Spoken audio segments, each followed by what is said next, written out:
Got the tumbler today, just so I don't spill coffee all over the whole set. As if we needed an extra tech problem. I don't think I will. Many years ago, I did spill coffee into a board, though. It was bad news.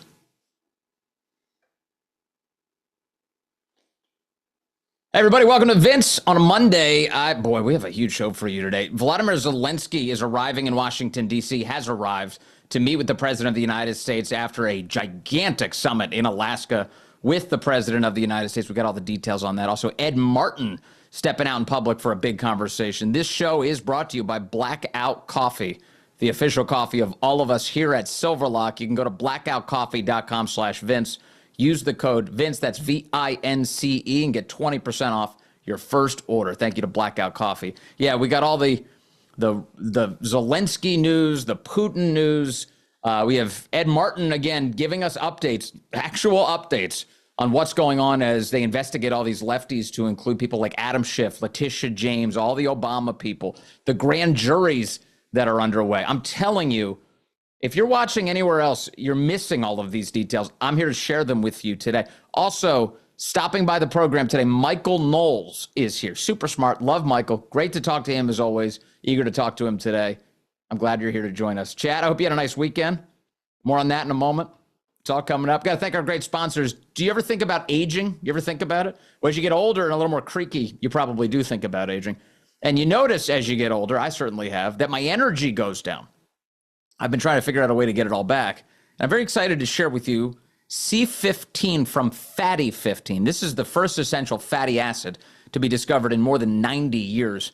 Fatty 15 co-founder Dr. Stephanie Van Watson discovered the benefits of C15 while working with the United States Navy. And based on studies, we do know that when our cells don't have enough C15, well, they age faster.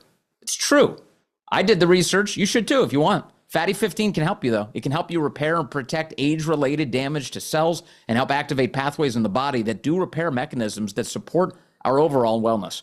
Fatty 15 is a science-backed, award-winning, vegan, 100% pure C15 supplement, and refills are shipped right to your door. I take it every morning. Every morning, first thing in the morning, big glass of water, and I take my Fatty 15. Fatty 15 is on a mission to optimize your C15 levels to help support your long-term health and wellness, especially as you age. You can get an additional 15% off their 90-day subscription starter kit. Just go to fatty15.com/Vince. Use the code Vince at checkout. These statements have not been evaluated by the FDA. This product is not intended to diagnose, treat, cure, or prevent any disease.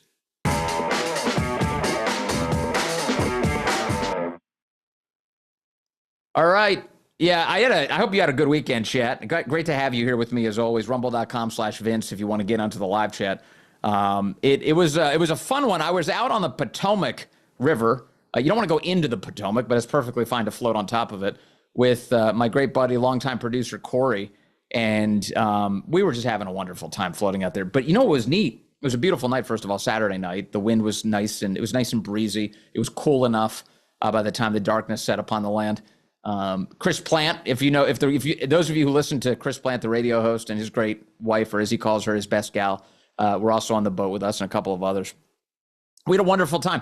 But the neat thing, as we were drifting along the side of Washington, D.C., and then staring into where the Kennedy Center is, and staring into the Washington Monument, and just past the Memorial Bridge, for those of you who know D.C., those are areas where there used to be homeless encampments all over the place.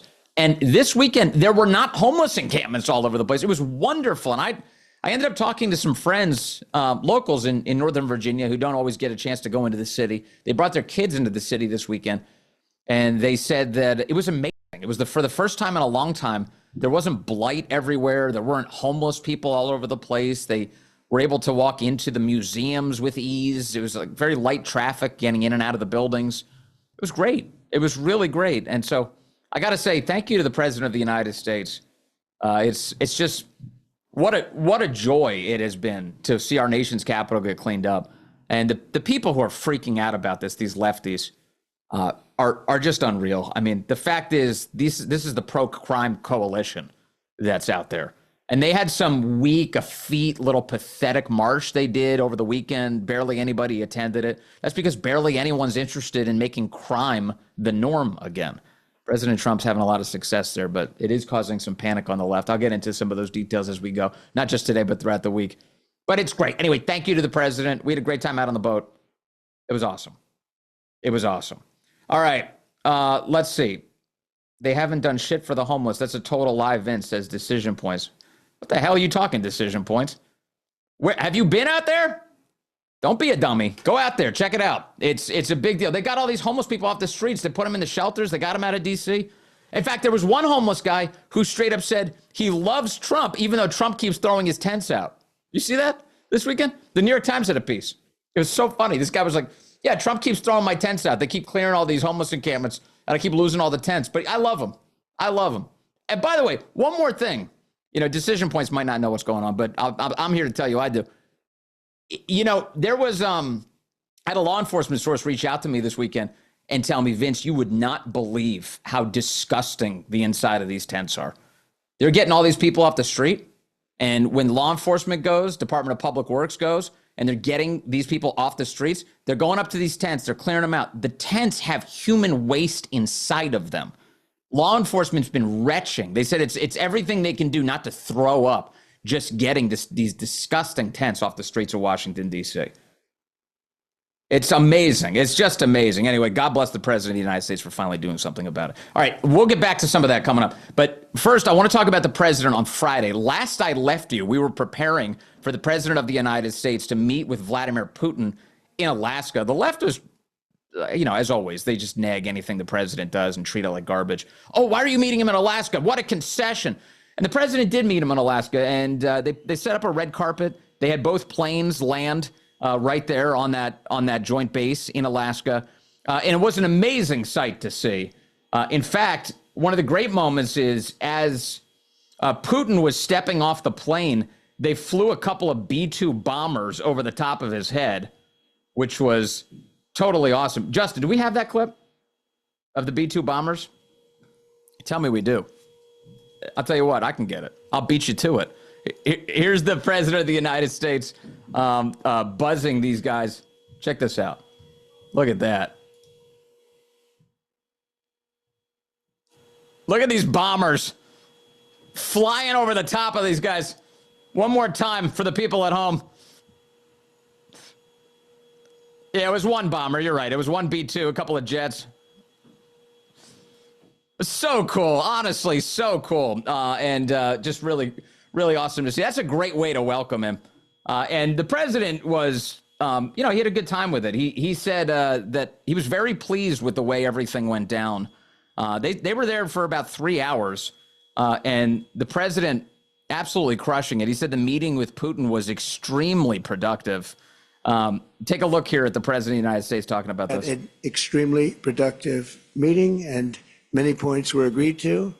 There are just a very few that are left. Some are not that significant. One is probably the most significant. Oh, my gosh. But we have a very good chance of getting there. We didn't get there, but we have a very good chance of getting there. I would like to thank President Putin and his entire team, whose faces, who I know in many cases, otherwise, other than that, whose faces I get to see all the time. Yeah, so the president said it was productive, extremely productive. We had a good chat this weekend. Now, that said, it is amazing just to watch the way that the press is reacting to all of this. They're upset. They're super upset that the president met with Putin at all.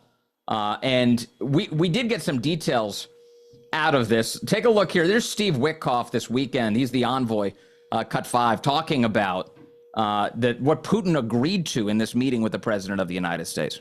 The Article 5 guarantee of NATO, an attack on one and it's an attack on all. Russia would allow that to happen, that any further incursions into Ukraine, Russia would understand would be seen as an attack on all NATO members?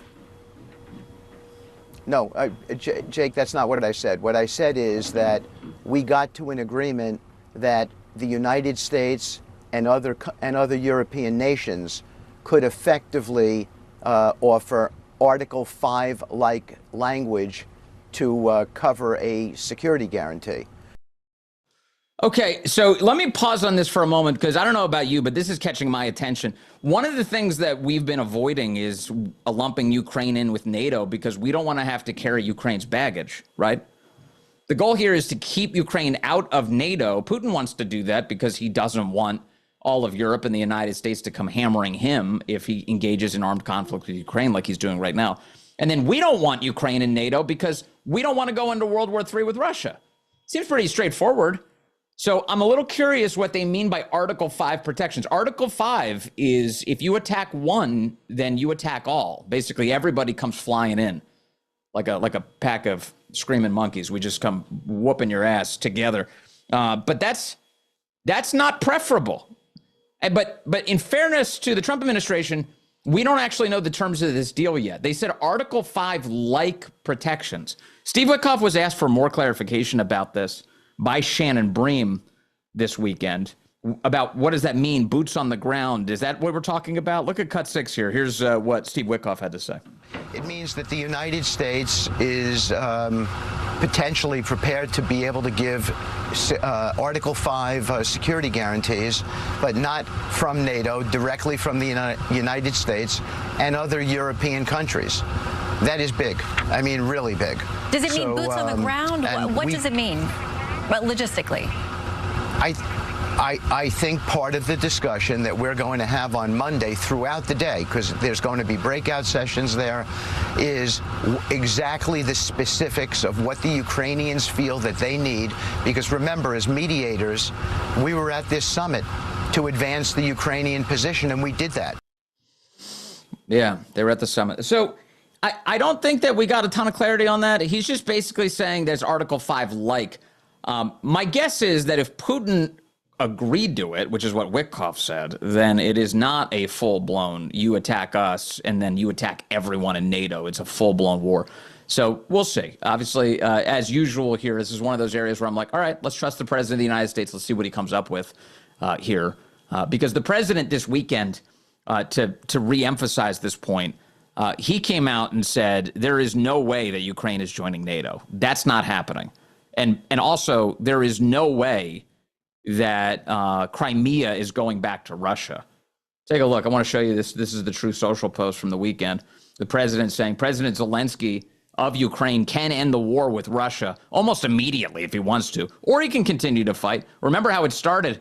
No getting back Obama giving Crimea 12 years ago without a shot being fired, and no going into NATO by Ukraine. Some things never change. That's the president's position here. Now, one last thing before we move to Zelensky's visit to the White House today. Vladimir Putin was complimentary of the president this weekend, or on Friday, when he was at the press conference. He said, look, to be honest with you, without President Trump, you know, that things got dicey. But if President Trump were in office over the last 4 years, there would have been no invasion of Ukraine. Look at this.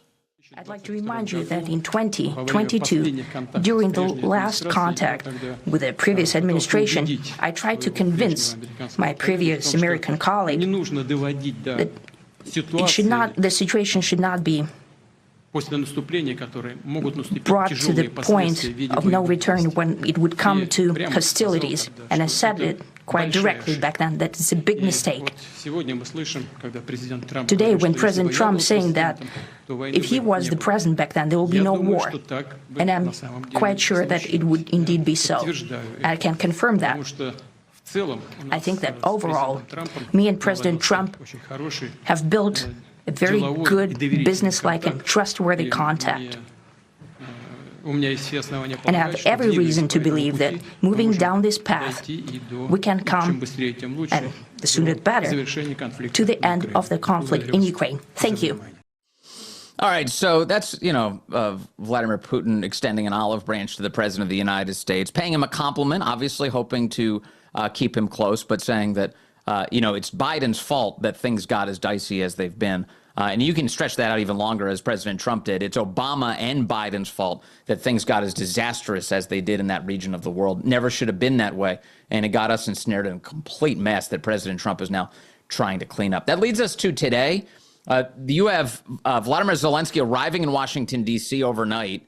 And he is set for some big White House meetings today with the President of the United States. But he's not going to be alone here. In fact, a bunch of European leaders are traveling with him today to the White House, or they're all arriving together. They're holding a big summit at the White House. Now, the way the press is spinning this is that these European leaders are trying to stop Trump from, quote, bullying Zelensky again. Oh, we bullied him last time. No, Zelensky ran his mouth. He was completely disrespectful to the President of the United States and the Vice President. And my suspicion here is that these European leaders are in part here because they want to make sure that Zelensky doesn't put his foot back in his mouth again. Zelensky, according to some early reports this morning, will be arriving at the White House in a suit this time. That's good. Here's how this went down this weekend. Cut 8, here's Marco Rubio tearing Margaret Brennan limb from limb for suggesting that these leaders are here to stop Trump from being a bully. His advice to President Zelensky is make a deal. Russia's a very big power, and they're not. You know, there is concern from the Europeans that President Zelensky is going to be bullied into signing something away. That's why you have these European leaders coming as backup tomorrow.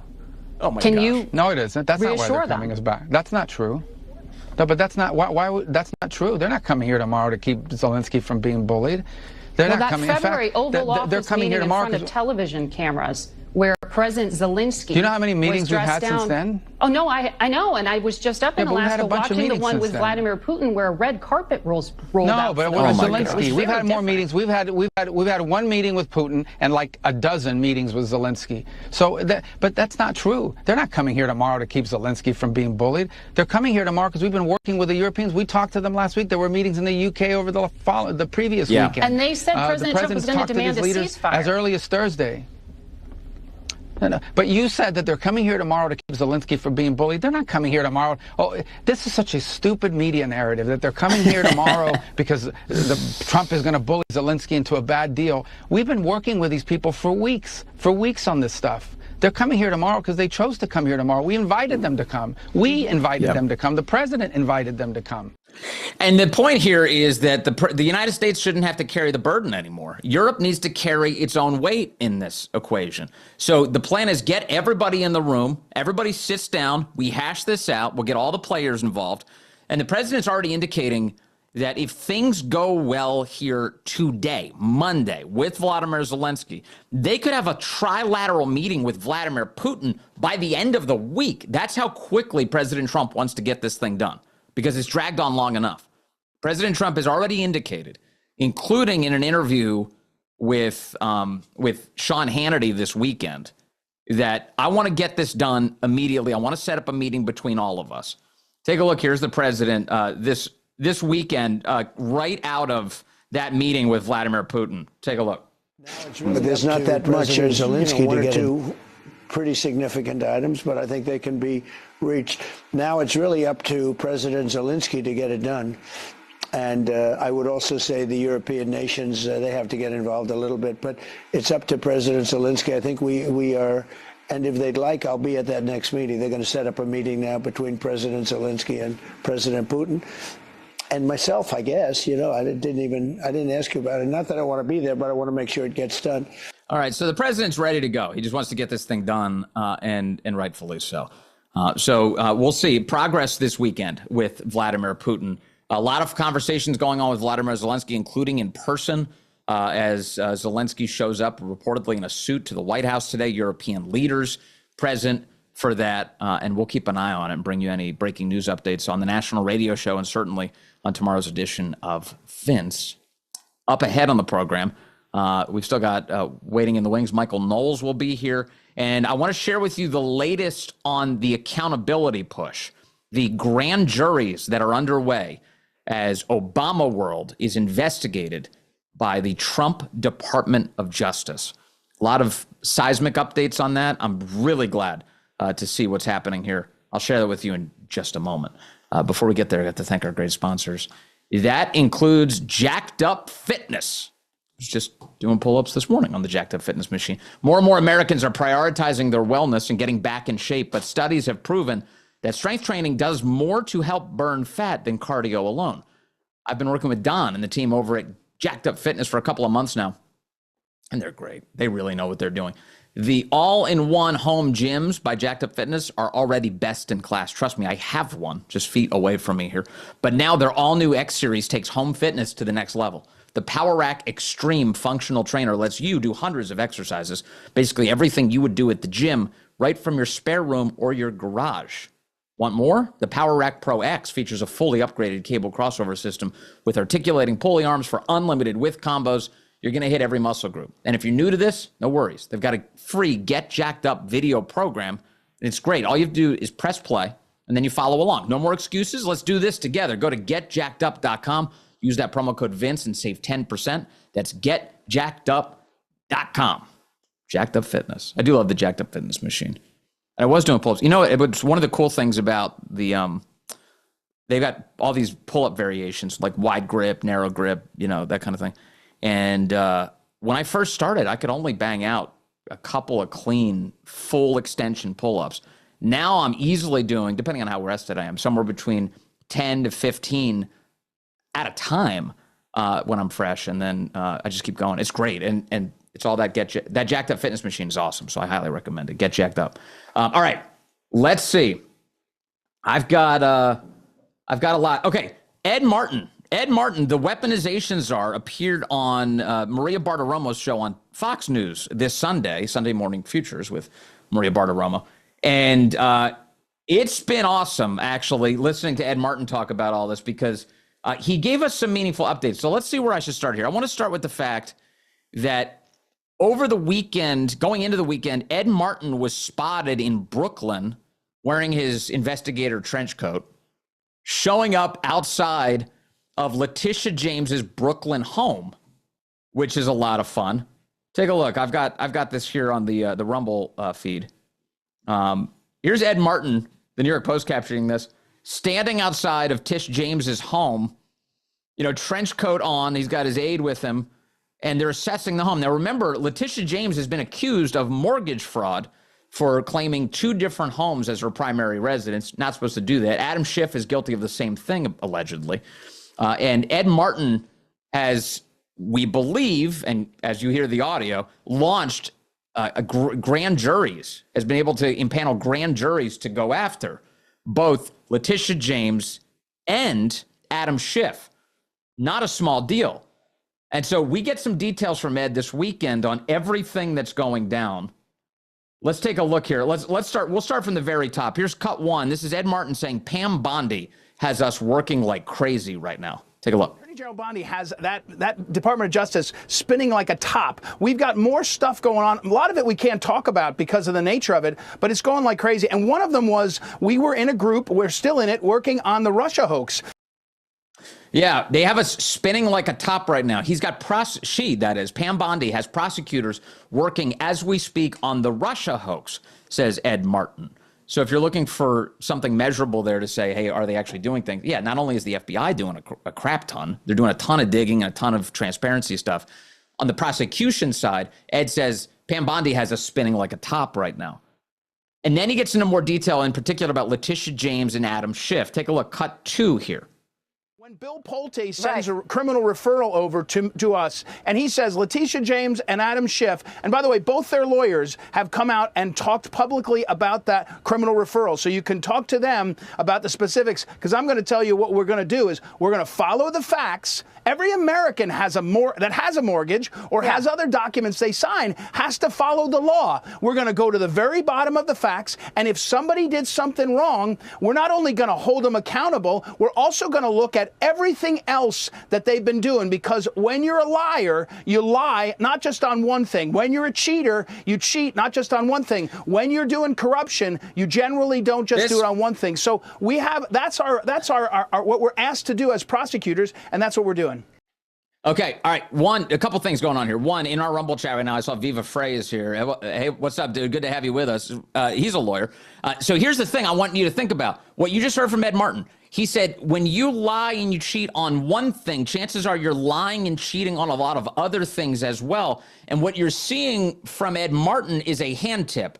Ladies and gentlemen, pay attention to that. If he's impaneled grand juries to go after Adam Schiff and Letitia James, these grand juries can become unwieldy for the person they're going after very quickly. It's not going to just be limited. This is Ed Martin telling you right now, this is not going to be limited to mortgage fraud. Mortgage fraud is the door that is opening. That's the way to open the door. That's it.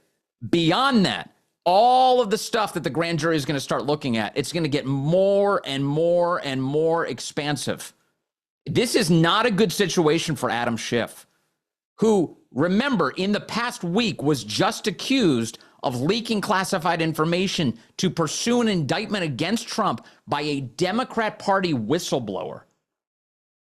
This is huge. In other words, they found something credible to open a grand jury against these guys, the mortgage fraud accusations, and now things are going to get completely out of control for Letitia James and Adam Schiff.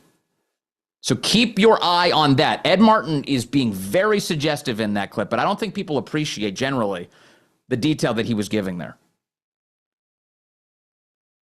Other things.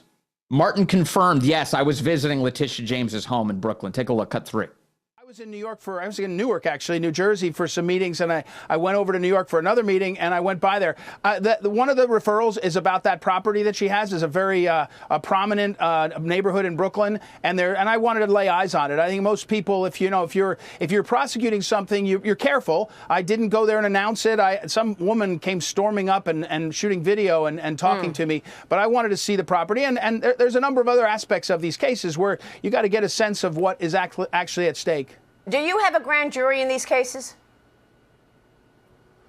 Let me say, when you get a criminal referral, one of the tools you have is a grand jury, and I'll leave it to you to infer what I mean. But these referrals are criminal referrals, significant enough that that they would warrant using all the tools, and the tools include subpoenas and witnesses, and that is in our system. That is the system. I'm not like Jack Smith. Jack Smith liked to talk about how he did things and what he did and brag about it. Letitia James did, by the way, as a prosecutor. She liked to come out and hold press conferences. I'll just tell you, when you get a criminal referral, and her own lawyer made the comments publicly, you can infer what you need to.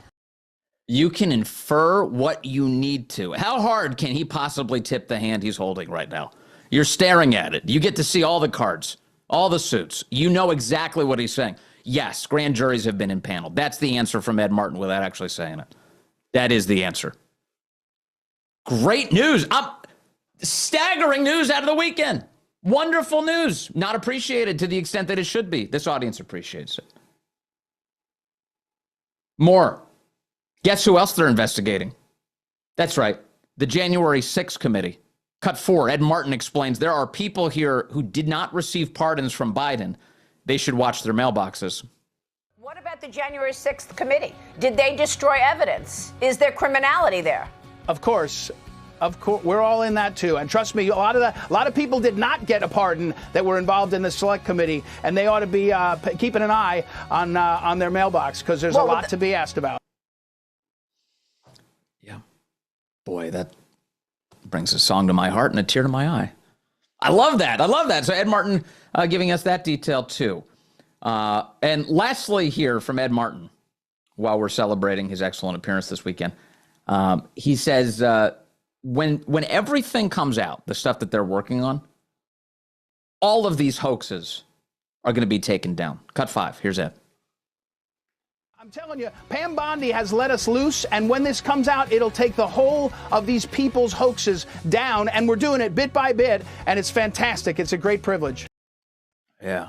All right, so Ed's excited. Ed's got a lot to be excited about. You know by now, if you've been following this show for these past many months, Ed Martin is a patriot. We've had him here on the program. I'd like to get him back again soon to talk about all of this. He went quiet for a while as they've been plugging away at things. Good to see him out in public again talking.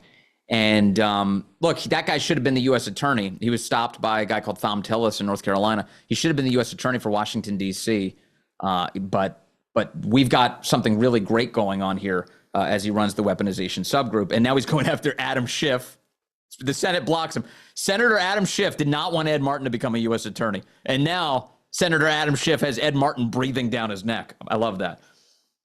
One more thing on grand juries that you should see. This is an important piece from the weekend as well. John Solomon said this in a couple places, but he said this in particular in the clip we're about to share with you on Steve Bannon's War Room. Here is cut 9. John Solomon saying that right now there are 4 grand juries impaneled in New York, Virginia, and Pennsylvania. Notice I didn't say Washington, D.C. Here's John Solomon. Yeah, and I'll confirm for you, I have been able to confirm with witnesses that there are at least 4 grand juries currently doing work on the weaponization, Russia collusion, all the way through Ukraine impeachment investigation. That's the grand conspiracy case. One's in New York, 2 in Virginia, 1 is in Pennsylvania. That's what I've been able to learn thus far. So the grand juries are working. Where they are doesn't matter. That doesn't mean where the indictments are. It just means it makes it easier for people to gather evidence. So, but that's a big deal. Yeah, a big deal. And get it out of D.C. That's a really key point, because D.C. is just a rigged system designed to eternally benefit Democrats in the cruelest and most corrupt ways. So keeping it out of D.C. is really important. But 4 grand juries impaneled. This is not a small deal. We got a lot going on. New York makes sense because of Letitia James. Virginia, I think some of the perpetrators that we're talking about live in the Commonwealth of Virginia. So these are critical. And Pennsylvania is an interesting one. I see some people speculating that Pennsylvania may have something to do with the 2020 election. Perhaps. There's clearly something big happening right now. You'll get all the updates here and all the first indicators for that matter. Okay. Coming up, Michael Knowles stops by. We have a lot to discuss with him. He's got such smart insights. Can't wait to do it. We'll do that in just a moment. But first, I want to share with you our great sponsors. That includes Hillsdale. You ever just want to turn off the news and ignore politics? It can be overwhelming, but here's the thing. We're citizens of a republic, and the decisions that are made by our government affect our everyday lives. In order to be a good citizen, you got to read and understand the United States Constitution. And that's why I'm excited that Hillsdale College does offer a brand new, free, completely free online course called The Federalist. The Federalist Papers were written primarily by 2 of America's most important founding fathers, Alexander Hamilton and James Madison. Together, they explain how the United States Constitution established a government strong enough to secure the rights of citizens and safe enough to wield that power. Hillsdale's online course on The Federalist includes 10 lectures. They're each about 30 minutes long. You can take the course at your own pace. There's no cost to sign up. Plus, Hillsdale offers more than 40 other free online courses. And the Federalist course is neat. People think of the Federalists as the winners in that scenario, and of course they were, basically. But the Anti-Federalists inspired the Bill of Rights. And these are the details that are all inside this excellent course from Hillsdale. You should check it out. Go right now to hillsdale.edu/Vince to enroll. There's no cost. It's easy to get started. That's hillsdale.edu/Vince to enroll for free. Hillsdale.edu/Vince. Also, you already know the name, Blackout Coffee. I start my day with it every day. Proudly the official coffee of all of us here at Silverlock. There's a reason for that. It's bold, it's unapologetic, and it's America First coffee, roasted fresh right here in the United States. It's not grocery store junk. Blackout Coffee delivers rich, high-quality roasts that actually taste like freedom. And now you can set it and forget it with auto refill and recurring delivery. This means no more running out, no more watered-down backups, just your favorite roast delivered fresh on your schedule. Pick your favorite roast, how often you want it delivered, and not only do you get a discount, but you also get double the rewards and free shipping to your doorstep. I love Blackout Coffee. I drink my coffee black so I can tell whether it's good or not. Blackout Coffee is phenomenal. Here's what to do. Go to blackoutcoffee.com/Vince. Use the code Vince, that's VINCE, and you'll get 20% off your first order. Whether you're into bold, dark roasts, flavored coffee, or even instant, Blackout's got your back. Real coffee, no compromise. Blackoutcoffee.com/Vince. I'm wearing the shirt today. Blackout Coffee. Go get yours now. Blackout Coffee. Thank you to Blackout. And if you can hear Major, he's whining in the corner of the room. That's my dog. Okay. Let's do it. Joining us right now from the Daily Wire, we have Michael Knowles. He's got a great new documentary out. It's called The Pope and the Fuhrer, The Secret Vatican Files of World War II. Michael, good to see you again, sir. Thanks for doing this. Great to be with you. Thank you for having me. And congratulations on the new documentary. Tell us a little bit about what this is. You know, you take a look at Pope Pius XII and what he was up to during World War II. What was he up to? Well, listen, there's generally not a great time to release a docuseries on an event that's really interesting to me, but a lot of people don't really care about the papacy. They've never heard really of Pius XII. They don't, and we're in this moment right now where we have a new pope. He's an American pope. All eyes are on the Vatican. There's a huge upsurge in religion, especially among young people, especially returning to more traditional forms of the faith and even Catholicism. So I said, all right, well, this is the moment. We got to put this out right now. And also because it ties into something that we've talked a lot about recent years, which is fake news. Because if anyone ever were the victim of fake news, Pius XII would be pretty high up on that list. He's been called the silent pope. He's been called Hitler's pope by propagandists. He allegedly was silent or even complicit in the Nazi atrocities. It's just bunk. It's just not true. And it's an attack leveled on the church by the church's historical enemies, communists, the left broadly. Don't forget the term the left comes from the French Revolution to attack the church, to attack throne and altar. So I think it's a really important series to clear things up. You know, Hitler was an enemy of the church. The church fought very strongly against Hitler and saved a lot of lives and did a lot of good. And, you know, a little sunlight is a great disinfectant on those lies. While we're correcting the record on so many other calumnies in our culture, I think it's really important to correct the record on this one because the church is the oldest institution in the West. It's the only one that has survived from antiquity until the present. And if the West has any meaning at all, I think it probably has something to do with the church. Suggests that what Pope Pius XII was probably doing was not engaging in social commentary, but instead trying to figure out ways to protect Christians from dying. To protect Christians and Jews. This is the other thing that he has not really been given proper credit for, is even just immediately in Rome, Pope Pius XII did everything possible and succeeded to a great degree in protecting Jews from being shipped off to the camps. And he did so with his authority as the head of the church. But then broadly throughout Europe, hundreds of thousands of lives were saved by Pope Pius's intervention. Pius, before he became Pope, was a diplomat. He was the Vatican's diplomat in Germany, actually. He had a very keen understanding of Germany, became the Vatican's top diplomat, and then ultimately became the Pope. And so it's a really timely, I think, because we live in an age where we think that we have to broadcast everything on TikTok and everything has to be really shiny and publicized. But the way that Pope Pius XII was so deeply engaged in the war was largely in silence. I guess in that part it's fair, but silence doesn't mean inaction. You know, it was in a clandestine way, but it was to great effect, and he deserves much more credit than he's gotten. Yeah. Okay. So all right. So the documentary is out now. Can people see this now? It's out now. It's exclusively on Daily Wire Plus. And I've been telling this to my audience. Look, Matt Walsh, he brought over a lot of subscribers because he's got some little movies. I don't know if you heard What is a Woman and sure. And so Shapiro he's brought over, but I want to beat them all. I want to bring over as many people as possible for a documentary on Pope Pius XII. That would give me a great deal of pleasure. I would rub it in their faces for weeks. So if you want to watch it, if you want to watch a series, Pope and the Führer, it's on Daily Wire Plus. If you succeed, I'll be totally inspired, but I do think topically you probably are narrowcasting a little too much to dominate What is a Woman. That's funny. I love that, though. Well, I do hope you win. Let me ask you about some domestic politics stuff. The cleanup in Washington, D.C., I started the show by emphasizing that I noticed it this weekend. I was out on a boat on the Potomac, and I've got all sorts of friends in Washington, D.C. who say they can't even believe how much better it is. You hear from D.C. residents on the ground talking to local media, black residents of D.C. saying, I can't even believe it took this long. I'm so glad President Trump is doing this.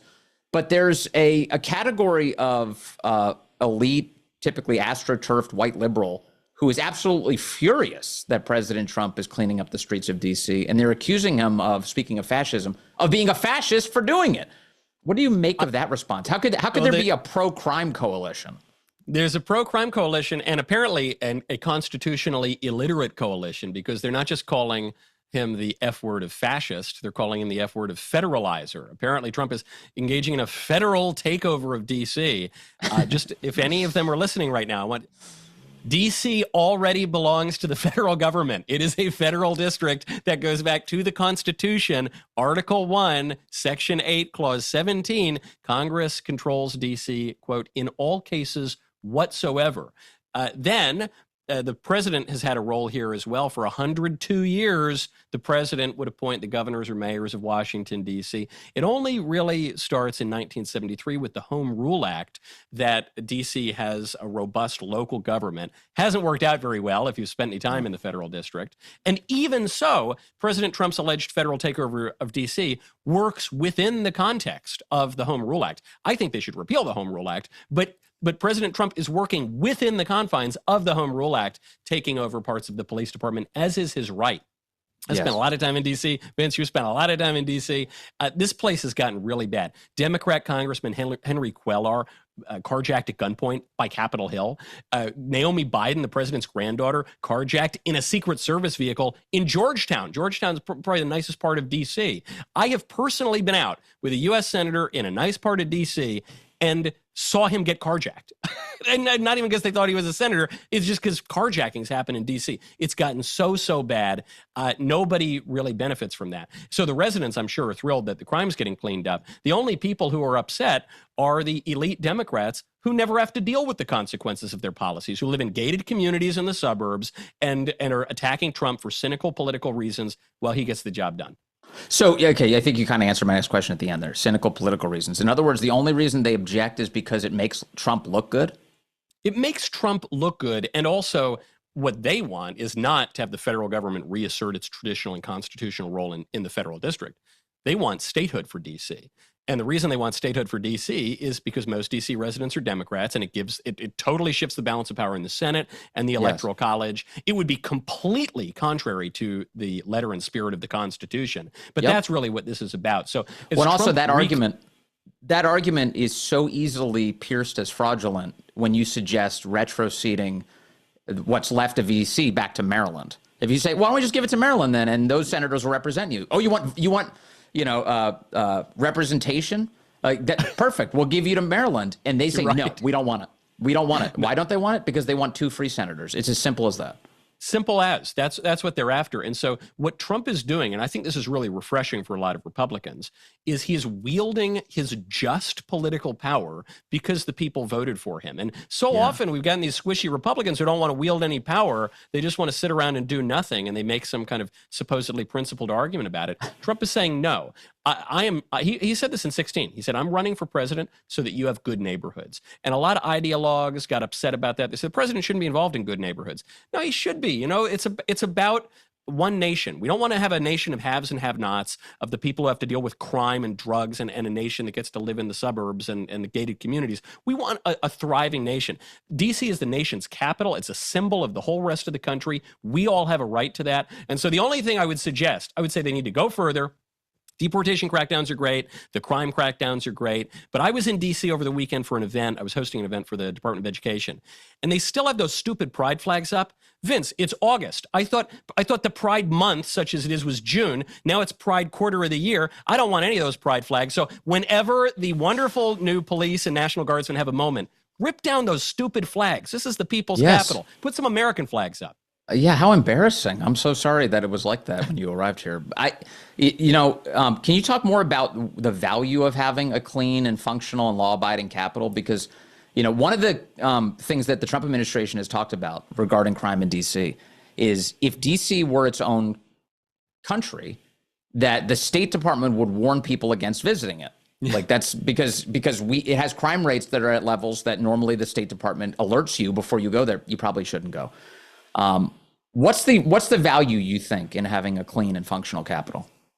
Well, to quote the butler from the first season of The Crown, it's in the little things that the rot begins. This is something Giuliani understood beautifully in New York in the 90s.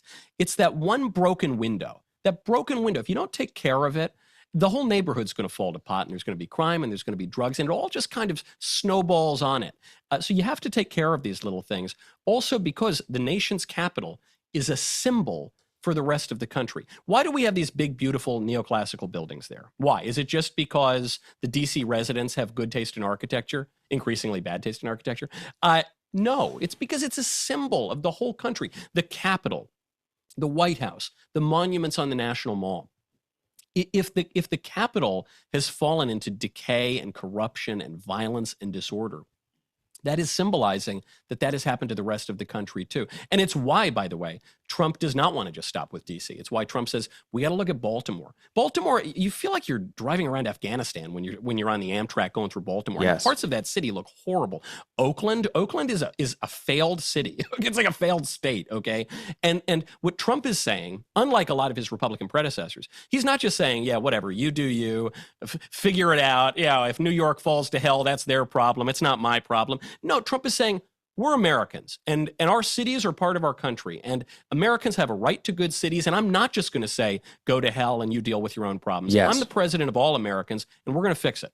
You deserve better. So, one of the things I've seen, you mentioned Oakland, the mayor of Oakland is one of several black Democrats who run these cities that are doing very poorly. And the black Democrats who do run these cities have come together to agree on the reason President Trump is doing this is because he's scared of black Democrats. He's scared of black people in particular. Brandon Johnson said that President Trump is intimidated by the black intellect. That was his view. Why are they his own? I'm sure, Brandon Johnson. Exactly, specifically. Why, pray tell, are they racializing this particular question? I think they're very nervous that Trump won 1 in 5 black male voters in 2024, and that does not seem like a huge number, but if you look at historic trends, that's a massive shift of black voters over to Republicans. Trump has done it uniquely. Bush was not able to do it. Bob Dole, John McCain, Mitt Romney. So Trump is representing the Democrats potentially losing their power. And the way that they're choosing to respond to that, I think, is probably wrongheaded, which is they're trying to just double down on the racial grievance, double down on the claims of racism or whatever, but it didn't work. They tried that 16, 20, 24. Black people moved more and more in Trump's direction. So now Trump says, hey, I want to help you. And unlike everyone in both political parties up until me, I actually care about you, and I don't want your kids to be murdered, and I do want your kids to be on safe streets. I just don't think it's going to work. Okay. All right. And then let me end where I've been obsessing lately, which is, and I just was talking about before you got here, was the pursuit of justice for the Russiagate conspiracies. The administration clearly feels an immense amount of pressure, and I think it's coming from both directions. I think President Trump is hovering over the Justice Department saying, I need accountability. Meanwhile, the rest of us down here are going, we need accountability. What's going on here? What do you make of the state of play in that particular pursuit? Well, it's a brutal problem for Trump and even for the DOJ, which is we constantly complain that there's never any accountability and these bad actors on the left get away with it. But we also have the attention of a fruit fly.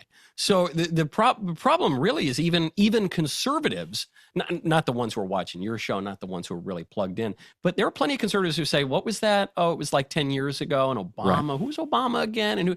And they just forget. And that's what the left is counting on. And not just the left broadly. I'm talking about these real bad actors, Clapper, Brennan, Obama himself, the Clintons, people who would appear to have broken the law and acted in a very corrupt way. They're just planning on all of us forgetting. And Trump doesn't want to forget, and I think a lot of the really fired up people on the base don't want to forget. The job for all of us is we need to convince those kind of pay attention people. You say, guys, if you don't hold them to account now, they're just going to do it again. For sure. And if you don't hold them to account, you will let the energy out so sufficiently of the right that people are going to check out from elections. It's not, again, this audience, probably not. Your audience, Michael, probably not. But there's going to be broad categories of people who are going to be like, why am I voting? Why am I getting involved at all? Because every time I vote, I don't actually see the outcome I deserve. And then they become so disheartened, they disconnect from the process. I think the vice president put it very well just the other day. He said, the left responds to power. Everybody responds to some degree to power, but the left really only hears power. And so it's simple as, if these people are not held to account for lying, weaponizing the government, subverting an election, and undermining an entire presidential term, if they are not held to account for that, I promise you they're going to do it again in 28 and 32 and 36, and it's not going to stop until we make it stop. All right. Michael Knowles, thank you as always, man. You're the best. Appreciate you. And Michael does have that great new documentary, The Pope and the Fuhrer, The Secret Vatican Files of World War II, available now at the Daily Wire. Thank you, Michael. Good to see you. See you next time. Nice to see you. There he is, Michael Knowles. Always cool to have Michael Knowles stop by. Okay. He was just talking about this, all these guys need accountability and that people's attention span will move on. They're hoping you get distracted and move on to something else. That's definitely true of James Comey. James Comey is desperate for you not to talk about his crimes. In fact, the place that he'd rather be is getting you to talk with him about Taylor Swift. Have you seen this?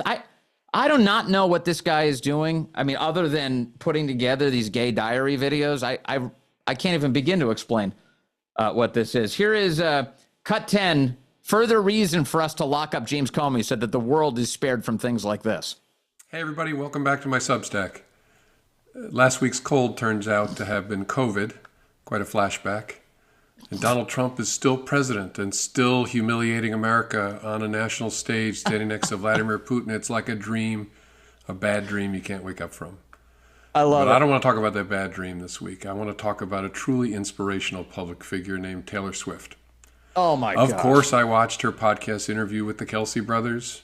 Of course, I watched the whole thing, although on YouTube, Patrice and I got kicked off for the last 15 minutes and finished it on her phone. But I watched my goodness. You see, Taylor Swift and I go way back. I went to my first concert of hers 15 years ago. I've been to a second, and I have What is wrong with this guy? financially support the attendance of a lot of family members at others. He should be on a list. Swiftie group chat. I know all her music, and I listen to it in my headphones when I cut the grass. What? There's something desperately wrong with that human being. I'm a Swiftie. I know all of her music. I constantly go to her concerts. I financially support people who go to her concerts.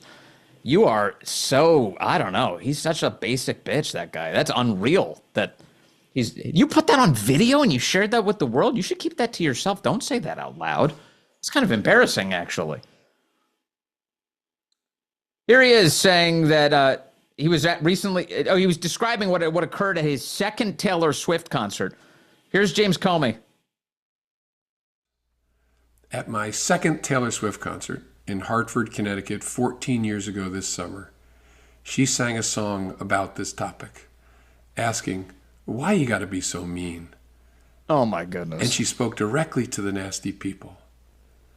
I bet you got pushed around. He's a teenager. Cold, but the cycle ends right now. He's an angsty teenager. On that road. You'll be glad I didn't sing that. That's right. Because Why is he down wearing a that suit? road is unhappiness. Nobody should have that power over us. Thank you, Taylor Swift. Keep the faith. Why is he wearing a suit, staring into a camera, reading a typewritten monologue about Taylor Swift? What the hell is that supposed to be? That's so crazy. Why you gotta be so mean? He's an angsty high school girl. An overgrown, angsty high school girl making shell art about how much he hates President Trump on the beach and then posting it to Instagram. There's something desperately wrong with that human being. You know, we ran that video through a truth filter, actually, for you this morning, because I do feel like you are owed a better clip of James Comey than the one you were just delivered. So here is James Comey as put through the Vince program's excellent high-tech truth filter. Here he is. Hey, everybody. Welcome back to my super ultra gay narrated journal, Substack. Last week's cold turns out to have been COVID, and I'm a big bitch who is afraid of the China virus, so it was quite a flashback. And Donald Trump is still president and still the greatest president who ever lived, and I'm so glad he's trying to put my lying, treasonous ass in jail while he negotiates with my good buddy Putin, who helped me create a total hoax about Trump. I want to talk about a truly inspirational public figure named Taylor Swift. I turned in my man card only minutes after being born, and I've been a perpetual bitch ever since. My spineless ass would leave my entire family for the opportunity to meet my greatest idol, Tay-Tay. I can't even believe the technology exists for that, man. Things are moving very fast, aren't they? Justin, I don't know how we did that, but I'm very impressed. Thank you for that. So, yeah, what's that, Justin? Oh, yeah. Oh, the same way we got the Jim Acosta exclusive? Well, whatever it is, it's very high tech, and I'm grateful. I'm grateful that we get these guys telling us the truth. That's the only time you're ever going to hear that. We should get more testimony from Comey, though, to give us more of a sense of how exactly he betrayed the country and abused his power and tried to destroy an entire presidency, but failed at doing that. Maybe we'll do further interviews with the truth filter James Comey in the future. But that's what that guy is up to. That's what that guy is up to. It's just remarkable that what possesses. How old is James Comey? Let me check real quick. I want to make sure about the age here. How old is James Comey? He's 64 years old. He's 64 years old. He's filming selfie videos wearing a full suit, talking about how he knows every one of Taylor Swift's songs and how Taylor Swift is inspiring to him and is helping him cope with not liking Trump. Did I get all that? That's crazy. That's really completely crazy what we're hearing. So anyway, that's James Comey, in case you were wondering. And he's definitely one, to be clear, who's on the list. He's on the list. And so I don't know how long Comey's going to have filming videos like that and releasing them in public, but boy, I can't wait for those to end. All the more reason to cuff that guy. Put him in cuffs. I told you earlier that there's a homeless man in Washington, D.C. who his name is David Barnes. Check this out. This is the Daily Caller with the summary here. David Barnes, a homeless dude living in Washington, D.C., just told the New York Times on Friday he doesn't regret voting for Donald Trump, despite his tents being tossed out amid Trump's calls to crack down on homelessness and crime in the city. David Barnes, who is homeless, told the New York Times that he found his tent, which had previously been located in Washington Circle, missing after police officers had once again thrown his possessions in the trash. Barnes told the outlet that Trump in his presidency has taken away not one, two of my tents. Isn't that amazing? Boy, that's a big degree of winning. If you are such a good president that you could take the guy's tents over and over and he still supports you, it's a sign you're succeeding. Despite this, Barnes told the New York Times that he previously voted for Trump and would vote for him again due to the president striving to keep the nation's capital pristine and beautiful. The report comes amid Trump's ongoing crackdown on homeless encampments in D.C. Okay, here's the thing, though. This guy, David Barnes, who is homeless, he should go get a home. He should take up residence in a state where Trump can actually win, or somebody like Trump can actually win going forward to the future. David, move to Virginia. Give us another vote in Virginia. We'll get that thing a little bit closer to actually voting for a Republican again. How about that? And maybe J.D. Vance in the next cycle. So find a place, set up shop there, and let's have your vote there. That'd be good. But there's the president cleaning up the city. That's great news, too. And I got to say, everybody I keep talking to, they love it. They absolutely love what the president is doing right now to fix things up. All right. I've got a big national radio show coming up today. We're going to do that 12 to 3 Eastern time, as we so often do. You can check that out. Go to thevinceshow.com, thevinceshow.com, and it is there on the local listings. I'll even show it to you for the Rumble chat. On the local listings, you just click where to listen up on the very top, and it's got all of the many hundreds of radio stations all across the country. Just scroll for your state, find your state, and see if there's a place to listen nearby, and you can listen on your local radio station, or just come to rumble.com/Vince and join us on the live chat. You can do it there. I am constantly referring to the live chat on the radio show. People are leaving me messages.